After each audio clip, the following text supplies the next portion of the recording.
The North Central agenda, symbol the renewed hope, brought all APC support groups together to chart a way forward with regards to the re-election of President Bola Ahmed Tinubu come 2027.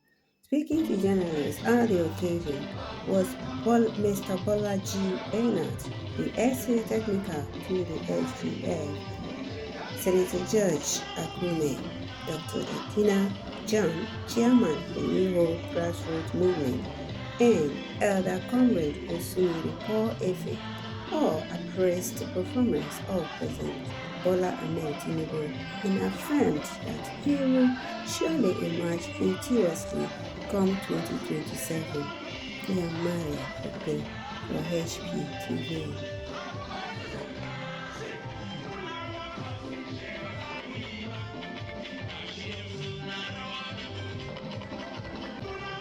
The group have a national leader who is no other person than His Excellency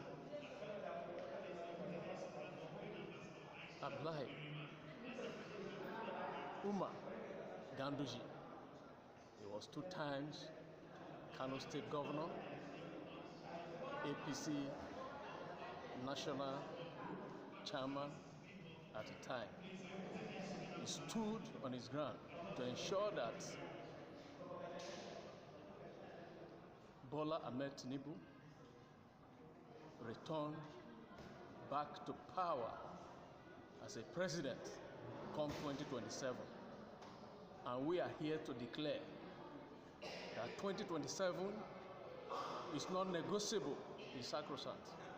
So I want to encourage every one of us in this country to stand behind Ahmed Bola Tinubu as president to deliver to us the good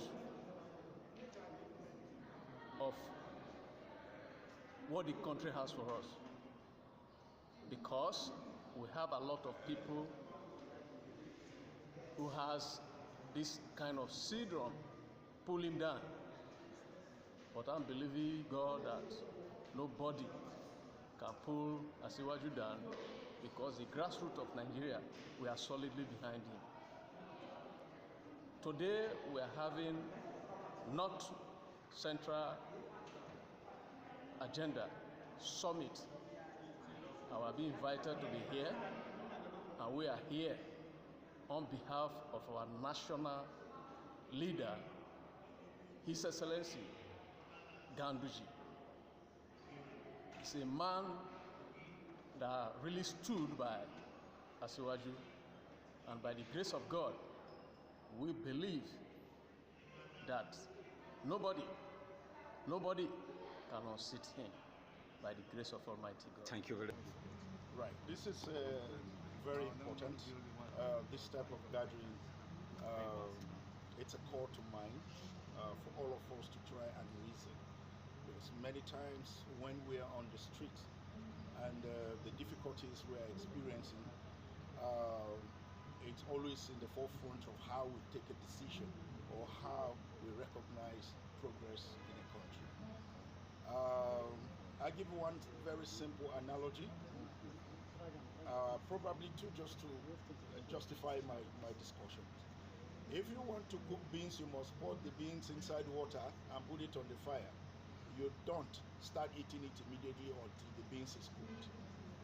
Now, President Bola Ahmed is a leader, is someone who believes in Nigeria, is someone who believes Nigeria is not where it ought to be. So he has come now to look at the tree. Many past governments have been coming and trimming the dry leaves of the mango tree. He has come and seen that no matter how they trim the leaves, the mango tree is still dying. He has gone to the root where the problem is, because mango tree will take its water and minerals from the ground. He uprooted those things, and he's repositioned Nigeria on the path of recovery. I'll give you very simple examples. Some of the roads you are hearing, the highway roads you are hearing, have been designed in 1958. How come it is now? The local government autonomy is in your constitution, 1999 as amended. How come? The student loan has been there. Many past presidents, their army past leaders, their children have benefited in student loans abroad. How come? There are so many first that the president has. He's a trailblazer. He's a leader. This is because someone who's selfless. He has created the development commissions in all the geopolitical zones. He has empowered the fiscal. He has increased and empowered the fiscal ability of the subnationals. It means that he's driving governance to the people at the grassroots, in the village, the citizen, the ordinary person. So this couldn't have been done by any other person but a leader who is desirous of a change. Nigeria must move to the right direction. And that is why gatherings such as this, it's a call to mind. It helps everybody who is seated there and people who are listening to me right now. Nigerians will be able to judge the things not by sentiment, but look at things holistically and look at the critical drive for a Nigeria that we all want. For us to undo the things that have happened in this country and have kept us where we are, it must take some time, but it must take sacrifice. It must take belief in it as well. Because if we don't believe in it, okay, no, we are suffering, Gary has gone off, this is happening. Sir, the indices for development are not counted only by Gary. It's expensive. The ordinary people need to know. The media, you people also owe the people a cause for explanation. I always tell people when my friends, when they're always laughing at me, but if you go to anywhere now, go to beer parlor, go to supermarket, go to ordinary market, both village and city, it's never empty. Why is it not empty if life is that difficult? The point is, there are indices that garners and stay around development and makes it not to collapse. The way we were going with the subsidy and all that, we were heading to a collapse. And Nigeria, when we collapse, they could come have an anarchy government. People like me won't be here, have a choice. But I'm back here because I believe in a president. I believe in someone who has taken Nigeria by the bulls, taking the bulls by the horn, and wants to develop the country in the right direction. Nigeria is a great country. We have everything.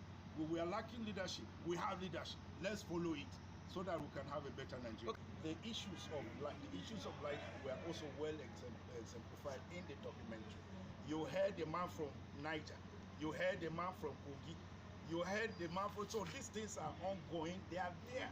It is. You can't just carry a plant and plug and produce electricity and distribute. But as I speak with you, there are developmental efforts right in the right direction in terms of distribution. We are producing almost enough for now, but distribution has been the challenge.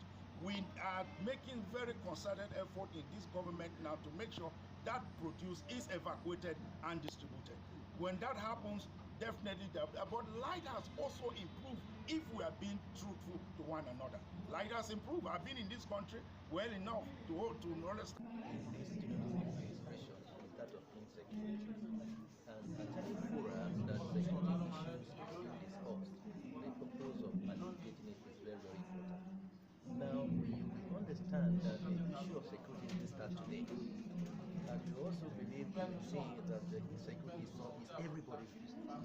So anywhere insecurity matter is being taken, we all need to be here to contribute our own little mind to see how we can support and to see how we can take the message to the grassroots so that every single dweller in the grassroots will have the consciousness that the security business is all our business. Thank you very much. So my call to Nigerians is this. We are living in a very trying time. In as much as the federal government is trying their best to ensure that every Nigerian is comfortable, the enemies of Nigerians are there trying to cause problems just because of their selfish political interest. We know. We also have some people who also have both international angle as well trying to cause havoc in this country. I want to speak to all Nigerians. They should not be deterred. Security is everyone's business. Let us start be on our feet and work hard to ensure that there's peace in this country. And I want to tell you, I strongly stand behind President Bola Ahmed Tinubu, especially especially on this community police bill that is before the National Assembly. The moment that bill is approved, with the civil defense that is already on ground, the forest guard is already on ground, I want to assure you that this insecurity we are expressing in this country will go down a lot. Secondly, I want to re-emphasize here that the autonomy given to local governments by the president should be properly enhanced. If it is properly enhanced and the local government chairmen are given that security mandate to penetrate the grassroots within their local communities, I tell you on that one, it's going to be a very strong one. Then secondly, thirdly, I want to make it known here, even though I've said it in several fora, I want to say it here again. One of the major things that the federal government should do that will kill insecurity in this country over 80% is the abolition of open grazing. This issue of open grazing, the moment the federal government put a ban on it, I can tell you, within 1 month, insecurity in Nigeria will reduce by 70%. Thank you very much. All right. Before, and I want to say it here again, the achievement of a leader is not something you begin to count one by one. It is when that leader gives you an enabling environment for every sectors of the economy to thrive. That is when you can say he's progressing and he has achieved. Now, how did the President Bola Ahmed Tinubu did that? He empowered every sector to thrive by removing fuel subsidy. The moment fuel subsidy was removed, even though people don't like it, but that is the main thing. Several governments, presidents that came to Nigeria agreed to the fact that the removal of fuel subsidy is the way forward. Many presidents that came agrees that the establishment of state police is the way forward. But none of them have the guts to do it. Tinubu came, removes fuel subsidy, and we have surplus money to take care of other things. Tinubu came, introduced community policing, and it's going to work. You see, this subsidy removal attracts a lot of money that you can now take care of infrastructures. It attracts a lot of money that salaries, government don't borrow money to pay salaries anymore. With the subsidy removal, student loans are there. With the subsidy removal, there are a lot of reformation and organization going on in every sectors of the economy. With the subsidy removal, infrastructure development is going everywhere.